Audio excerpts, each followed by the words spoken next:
they value him up to what, £56 million? Yeah, so, that's it. You know, why is the value so high? What's the attraction? Well, first of all, Jeremy Jacquet, I mean, Ligue 1, plays for Reims, and he has been monitored by the biggest clubs in Europe. I mean, Chelsea are just one of many admirers in the Premier League and outside who could be interested in Jacquet, but I think Chelsea are in talks with Reims. They value him around £56 million, as you mentioned, Matt. And I think Chelsea are looking for a centre-back who can go straight in to their starting 11. Now, Levi Colwill, we know, is essentially out for the rest of the season with an ACL.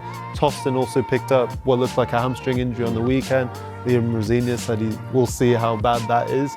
But also, he is someone, Jacquet, that Rosenior will be familiar with, of course, being in Ligue 1. Strasbourg, played them earlier this season. And look, in terms of what could he add, I mean, he's a big 20-year-old. He's extremely good on the ball. His distribution's excellent. He's quite aggressive. I think what I would say is maybe a little bit like previous centre-backs Chelsea have signed. Slightly raw, so we'll need to develop. So I think that's the interesting aspect, is he ready to come into that Chelsea team? We'll have to wait and see.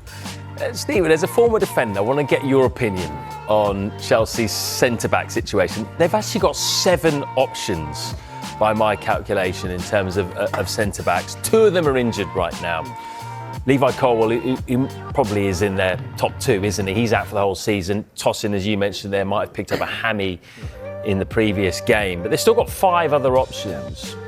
When you look at that, do you think it's an area that is holding Chelsea back from going to the next level? Or do you think they're okay there? They got the numbers, or do they need more quality? I think Colwill, him with such a significant injury, and there's always, like, you hope and you feel like he can get back to the levels he was before, but there's always that question mark, well, when he comes back, how long will it take him to get back to there? So replacing someone like that, I think, is important, that you have someone come in that is going to be able to steady that ship and be that solid partnership, whoever you want to build. But like, they've invested in their centre backs, but obviously not probably as heavily as they have in other areas. And I feel that Chelsea have spent so much in the forward areas. You just think they've just thrown money at those players. That have they neglected it slightly in those areas? Have they brought in the highest calibre of defenders that they're on? When you look at Reece James and think of how good he is and how important he is if he plays midfield or right back, centre back pairings. You look at Arsenal. I think Arsenal have given the makeup of how to have a strong push for the Premier League is to be able to get that partnership correct. And those two have kind of given a bit of a blueprint, so we can have all the attacking threat in the world, but if we don't have these two that are pinning everything together, it's not going to be solid. So Chelsea are probably looking, thinking, we need to go and invest in that area. And I mean, you can see some of the defenders they've signed there since Clearlake came into the club. I mean, Stephen, on your point there, I mean, I think 3 of those were signed in the first kind of 2 transfer windows, with Koulibaly, Wesley Fofana, Bouyema Bediashile. But as you mentioned, a lot of those aren't maybe starting centre-backs in the Premier League outside of that. And when you look at where Chelsea have spent their money in terms of relevance to different areas of the pitch, I mean, you can look at the average per signing when you look at the players signed, let's say the fullbacks out of that.